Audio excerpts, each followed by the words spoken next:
লালমনিরহাটে বিকাশ নগদ প্রতারক চক্রের 3 সদস্য গ্রেপ্তার।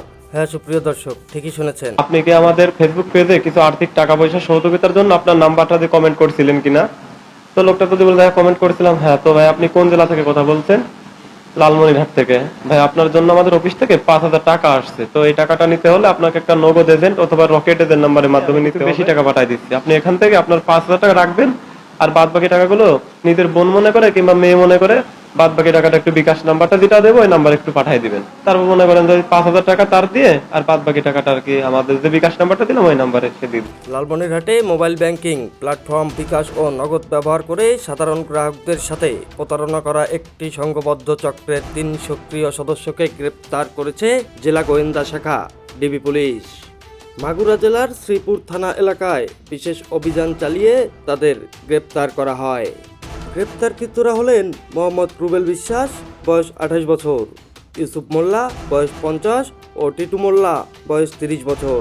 উক্ত অভিযানের সময় তাদের কাছ থেকে প্রতারণার কাজে ব্যবহৃত উন্নত প্রযুক্তির স্মার্টফোন এবং একাধিক সিম কার্ড জব্দ করা হয়েছে।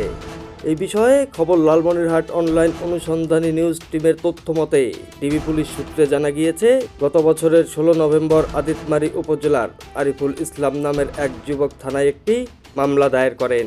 মামলার এজাহার অনুযায়ী অজ্ঞাতনামা প্রতারকরা তাকে ভয়ভীতি দেখিয়ে এবং বিভ্রান্ত করে তার বিকাশ ও নগদ অ্যাকাউন্টের ওটিপি সংগ্রহ করে। এরপরে সুকৌশলে তার বিকাশ থেকে 32,700 টাকা এবং নগদ অ্যাকাউন্ট থেকে 52,000 টাকা হাতিয়ে নেয়। পরবর্তীতে অ্যাকাউন্ট আনব্লক করার নাম করে তারা আরও 23,000 টাকা দাবি করে এবং বিভিন্ন হুমকি প্রদান করতে থাকে।